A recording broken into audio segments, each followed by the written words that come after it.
साथियों नमस्कार। कल 7 जनवरी को सुप्रीम कोर्ट के अंदर सीआरसीएस पोर्टल से जुड़े जो तमाम परेशानियां थीं उस पर पिनाक पानी मोहंती जी के जो याचिका है उस पर सुनवाई होनी थी और उसके नीचे जो तमाम आईए लगे थे पोर्टल से ही संबंधित, भुगतान से ही संबंधित, सहारा इंडिया के रिफंड के बारे में, उस पर कल सुनवाई होनी थी। लेकिन जो पहले मैं अपने वीडियो में कहता आया हूं, लगातार इस बात बारे में, इस मुद्दे को मैं उठाता आया हूं कि 13 करोड़ से ज्यादा जमाकर्ता और 12 लाख से ज्यादा सहारा इंडिया के कार्यकर्ता के बारे में सबसे पहले सुध लेने की जरूरत है। इन पूरे प्रशासनिक सिस्टम हो, राजनीतिक सिस्टम हो या न्यायपालिका की जो भी सिस्टम है, कंज्यूमर कोर्ट से लेकर के सुप्रीम कोर्ट तक, लेकिन ऐसा होता नहीं है। क्योंकि होंगे और जरूरी मुद्दे भी हैं, क्योंकि जब सुप्रीम कोर्ट है तो उनमें तमाम केस चल रहे हैं जिस पर भी सुनवाई होनी जरूरी है। लेकिन जब देश के 40 से 50% लोगों का भविष्य तय करना हो, उनके घर की डमाडोल आर्थिक स्थितियों को सुधारने से संबंध जो केस रखता हो, उसको माननीय सुप्रीम कोर्ट को ऊपर रखना चाहिए, सर्वोपरि रखना चाहिए। लेकिन ऑफिस के अंदर जो ऑफिस रिपोर्ट लगाते हैं और जो एक सिस्टम है वो लगवाता है और लग भी जाता है, इसलिए कि उसके पास सहारा जैसा पैसे का पावर नहीं होता और सरकार जैसा पावर नहीं होता। क्योंकि जब उनके वकील मोटी फी दे करके ऊपर पावर और पैसा और एक देश के बड़े वकील का तमगा जब साथ हो तो वो केस ऊपर ही लगते हैं और उनको रियायतें मिल जाती हैं। लेकिन जब मामला फाइनलाइज करना हो और निर्णायक समय जब आता है तो उस केस को टालने का एक तरीका होता है। केस की इतनी लंबी लिस्टिंग हो जाए कि पूरा दिन निकल जाए, उसका समय ही ना आए और देश के 50 करोड़ के आसपास जो सहारा के पैसा जमा करे हुए परिवार के सदस्य हैं, उन लोगों का भविष्य आर्थिक अधर में लटका रहे। पैसे वालों को तुरंत वहां, पावर वालों को तुरंत सुना जाता है, लेकिन जो सिस्टम है इतने बड़े तबके को रिलीफ देने के लिए, उसके घर की आर्थिक स्थितियों को सुधारने के लिए उस केस को टॉप 10 में भी रखना जरूरी नहीं समझता। होगा और केस की सुनवाइयां जरूरी हैं, लेकिन मुझे नहीं लगता कि पिछले 15 वर्षों से जो गुमराह करने का तरीका, सहारा हो, सरकार हो, तब की सरकार हो या आपकी सरकार हो या स्टेट लेवल की गवर्नमेंट हो या माननीय सुप्रीम कोर्ट हो, इतना नजरअंदाज करना, इतने बड़े एक देश के बड़े जनसंख्या को जो कि सहारा से पीड़ित है, पैसा जमा करके आज भुगत रहा है, उसके भुगतान के लिए समय नहीं निकाल पाता और वहीं सरकार जाती है, सहारा जाती है, उनके आईए लगते हैं, उस समय कोर्ट उस केस को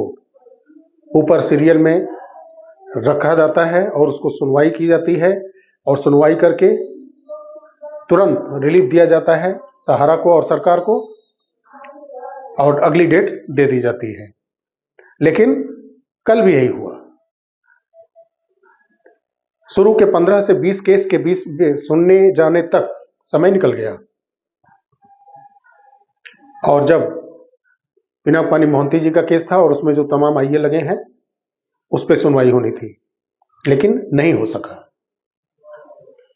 और आज 8 जनवरी है और आज सहारा सेबी का केस सुना जाना है और आज जो 5-6 आईए, या हो सकता है कि कुछ और एक आईए सुन ली जाए या और 1-2 आईए कम ही सुनी जाए, क्योंकि ये शाम के समय सुनी जानी है। 8 जनवरी को जो सहारा से भी कंटेम्प्ट ऑफ कोर्ट का इसमें है, जो ऑर्डर आया था उस ऑर्डर को कुछ मॉडिफाई करने के लिए एक आईए लगा हुआ है और गौतम अवस्थी जी का भी एक सहारा की तरफ से सब आईए लगे हुए हैं। उसमें सेबी ने भी एक आईए लगाया हुआ है। तो ये टॉप 6 में ये लिस्ट हैं जिस पर सुनवाई कोर्ट करेगा और शाम के समय करेगा। और वो भी जो सुनवाई का जो समय रखा गया है और जो हमें जान पड़ता है कि वो भी डेट बढ़ाने जैसा ही होगा, क्योंकि उसमें कुछ खास है नहीं। आम निवेशकों के लिए उसमें कुछ खास है ही नहीं। तो उसमें हमको लगता है कि सिर्फ सहारा को 9 महीने का समय दिया ही गया है 10,000 करोड़ रुपए जमा करने के लिए। तो उसमें कुछ ये होगा कि कितना जमा किया है, कितना जमा करना है, क्या क्या डील हुआ है, हो सकता है कुछ इसके बारे में थोड़ा बहुत बात हो। और जो सरकार की तरफ से, सेबी की तरफ से और सहारा की तरफ से कुछ उसमें जो प्रोसेस है आईए का, उस पर यस नो होगा, मामला खत्म हो जाएगा। क्योंकि उस पर निवेशकों का बहुत ज़्यादा असर नहीं पड़ना है सहारा सेबी के डिसीजन आने से, क्योंकि वो हाउसिंग और रियल एस्टेट का जो प्लान था उसमें जो ऑर्डर आया था पैसा जमा करना था 25,000 करोड़, उससे संबंध ज़्यादा रखता है। लेकिन जिसको जरूरी था सुनना सीआरसीएस पोर्टल के गुणवत्ता के बारे में, डेफिशिएंसी के बारे में, डेथ क्लेम के बारे में, मल्टीपल मेंबरशिप हो चाहे ज्वाइनिंग पॉइंट हो, ऐसे कई चीज थे जिसको सुना जाना जरूरी था, ताकि पोर्टल को जो रिलीज किया गया है फंड 5,000 करोड़ रुपए, उस पर भी माननीय सुप्रीम कोर्ट को संज्ञान नहीं ले पा रहे हैं कि जो फंड रिलीज हुआ है, जो आम निवेशकों को दिया जा रहा है, उस पोर्टल में जो तमाम कमियां हैं जो आईए में देखनी जरूरी है सुप्रीम कोर्ट को, ताकि वो उन विभागों को हो चाहे सहारा हो चाहे सीआरसीएस पोर्टल के लोग हों, उनको निर्देशित कर सके कि उन्हें सुधारिए और आम निवेशकों का भुगतान का रास्ता जल्दी से जल्दी साफ करिए। आप सरकार को 1 वर्ष का समय दे देते हैं ताकि वो कछुए चाल की तरह मनमाफिक तरीके से भुगतान करता रहे, और जो 15 वर्षों से इंतजार कर रहा है उसके तकलीफों को ना समझने की, सुनने की, ना देखने की, ना आप दिशा निर्देश जारी करने की जरूरत समझते हैं। तो एक बार फिर पावर और पैसा का डंका बजा है कोर्ट के अंदर। हो सकता है आने वाले समय में केस ऊपर आए और जो अभी टेंटेटिव 11 फरवरी का समय दिया गया है केस सुनने का, हो सकता है कि उसमें ऊपर आए और कुछ सरकार का या सहारा का कुछ ऐसा आईए लग जाए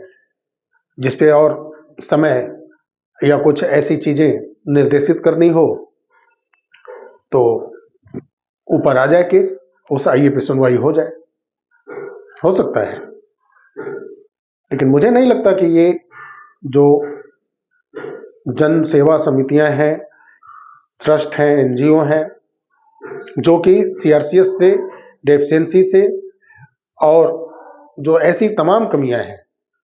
उस पर सुनवाई करना जो जरूरी है, वो प्रयासरत हैं कि माननीय कोर्ट इन चीजों को देखे और सही तथ्यों को समझ करके एक सही दिशा निर्देश जारी करे। उस पर सुनवाई तो होना ही नहीं है लगता है हमको, क्योंकि 1-1 महीने 2-2 महीने टालते टालते केस बढ़ता जाएगा। खैर, ये कोर्ट का अंदर का मामला है। ऑफिस रिपोर्ट के जो लोग लगाने वाले हैं, ऑफिशियल रिपोर्ट लगाते हैं, उसमें उलटफेर होता रहता है, और क्यों होता रहता है ये सिस्टम की बात है, आप खुद समझदार हैं। साथियों, वीडियो अच्छा लगा हो तो लाइक करिएगा, शेयर और करिएगा, चैनल को सब्सक्राइब करिएगा। मिलते हैं बहुत जल्द अगले वीडियो में, क्योंकि आज एक केस की सुनवाई है। इसकी भी जैसे ही कुछ सूचना मिलती है तो मैं शाम को कुछ सूचनाएं आपके सामने लेकर के आऊँगा। मिलते हैं बहुत जल्द अगली वीडियो में, तब तक के लिए नमस्कार। जय हिंद, जय भारत, वंदे मातरम।